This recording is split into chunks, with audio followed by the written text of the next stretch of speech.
Easy. Gian, Yeah, Arjun? brother, thank you so much for being a part of this project. Oh, yeah, it's a pleasure. I think I'd like to start by talking a bit about your background. Uh-huh. You're Filipino, Yes, I'm Filipino. but you grew up in Indonesia. That's right, I grew up most of my life in Indonesia, actually. How did this happen? Well, it started when my dad, he really loves drawing. So he's really good at sketching. So all he needs to do is just look at something for a couple seconds, then they can recreate it on the paper. So he used this, I guess, God-given talent, right, in his workplace because he's really good at drafting. He's good at drafting like houses or furniture and everything. So there was a job application back in the Philippines, this furniture company, and then there's a funny story. He actually applied. He learned how to do AutoCAD as well.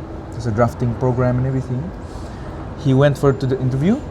The boss was like, "Oh, okay, it's not too bad." And then just as my dad was about to leave, he took out the big guns. He took out the good folio, everything with the awesome drawings in it.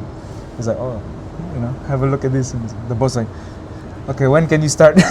Oh, really? Yeah, when can you start the job? So they shipped him to Indonesia because the factory was there. So he started off. That's basically what 20, 30 years ago, and that's how he gave. I was born in Philippines. My mom gave her to me there. A couple months later, my dad had to leave to Indonesia. So it was pretty tough actually for my mom and my dad. Then eventually, my dad told my mom, "Oh, just bring Gian and yourself here." So it was a tough move because nobody else in the family worked overseas at the time. So this is when your father started out working, Yeah, and he jumped straight into the deep end pretty in much. Indonesia. Which city? Surabaya. So actually, that's where we stay now. But before that, it's a smaller town. It's called Pasuruan. So it's a couple of hours from the main city in eastern Java. So it's literally like small suburbs, small town. You ride on rickshaws. There's barely any transport, anything. So I grew up like a village kid there, but as an Indonesian village kid. So it's very interesting upbringing. Yeah. Very interesting.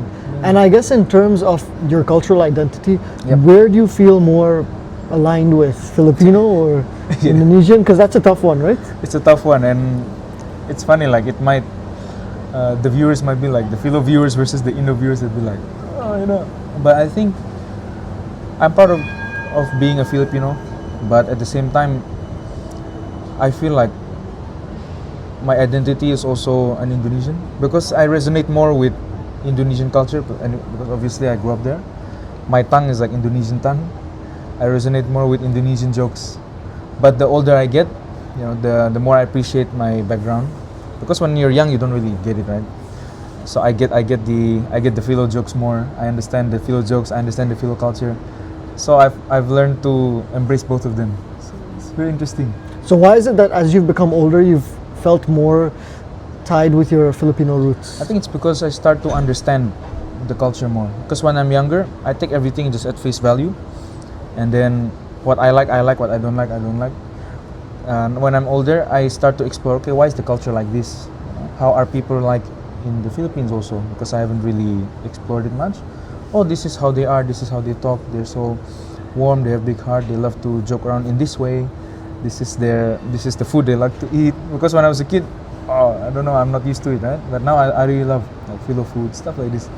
So you grow into it, basically. I see. In terms of your upbringing, Yep. I'm guessing when you were at home, you spoke, was it Tagalog or? So my parents can speak Tagalog, Okay. but we are from the southern region of the Philippines, in the Visayas Islands. So we come from a small town also, it's called Daan Bantayan. So the main city, one of the big cities in that island is Cebu. Maybe you can commonly hear of that city. Lots of people wear shirts with Cebu on it, basically. And my town is 3-4 hours drive away from Cebu. So we started off from that village, or town, I guess, yeah. And we speak this language called Bisaya. So at home, it'd be a mix of Bisaya, and then English, and then Indonesian. But the funny thing is, because we lived in the Eastern Java region, we picked up that their regional language there too. So not just Bahasa, but Javanese. So someday we'd mix up like all four of those languages. Is it like a dialect? Or? It's a dialect, yes. Okay.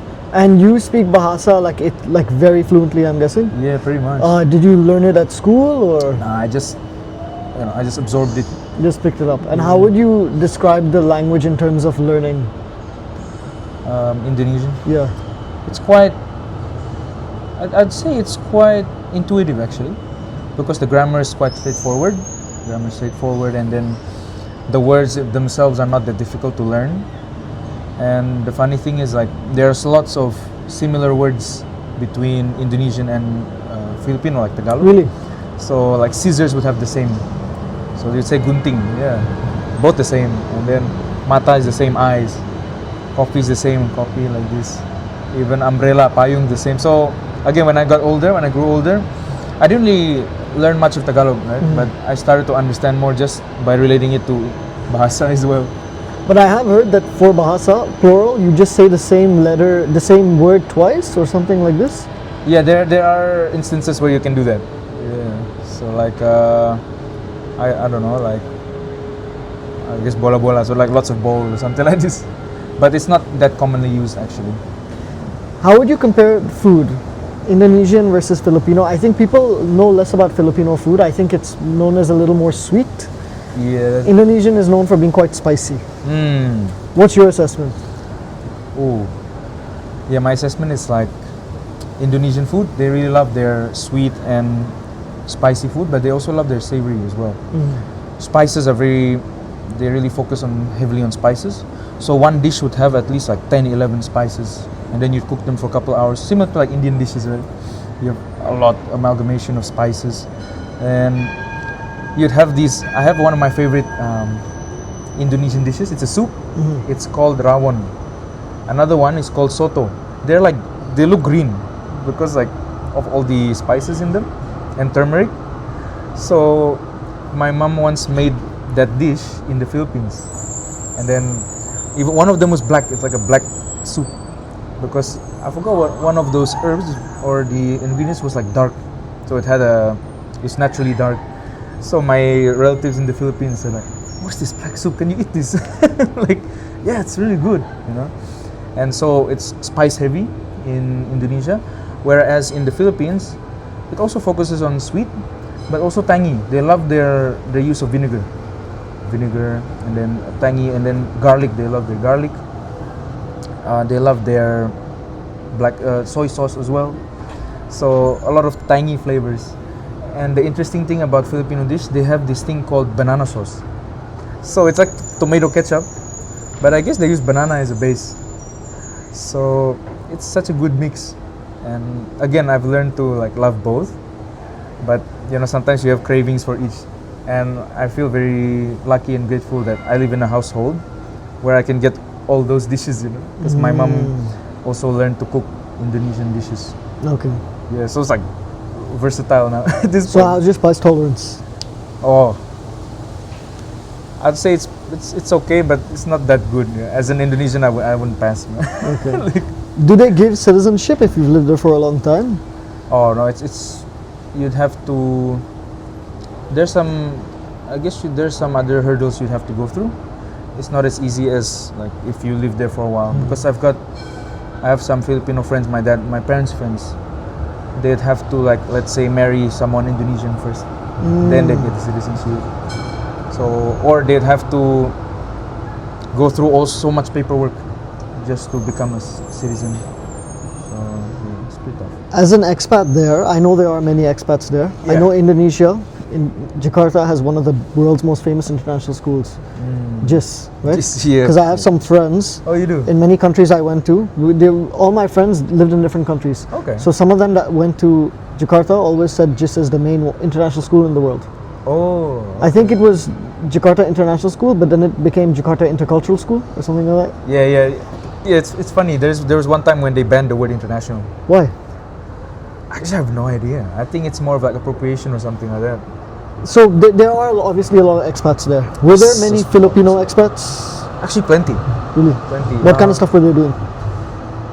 Mostly teaching. Teaching. So they will teach English, they teach maths, they teach science. Lots of them are also doing similar fields as my dad. Let's say furniture. Some would go engineering, but or accounting. Lots of accountants from the Philippines, nursing as well. But the most that I've seen personally is like teaching. Teaching. Because I meet Indonesian friends. I'd tell them I'm Filipino, right? They say, "Oh, you're Filipino. Yeah, my teacher is Filipino." At least like 70% of the time, they'd say their teacher is Filipino. So that's how I know. Okay, lots of teachers coming there. It's interesting how you probably consider yourself like a third cultured person. Because when I Yeah. saw you, you look Filipino. When you spoke, the first thing I said is, "Did you grow up in Indonesia?" Yeah, so I that's could it, yeah. pick that up. And for me also, I have those issues trying to reconcile because my background's Indian, grown up in different places. Yeah. So how do you? I guess you said that you nowadays try and keep more in touch with your Filipino roots. Yeah. What are you doing to do that? I'm trying to speak the language more with my parents. Trying to learn Tagalog more as well. Picked up some books.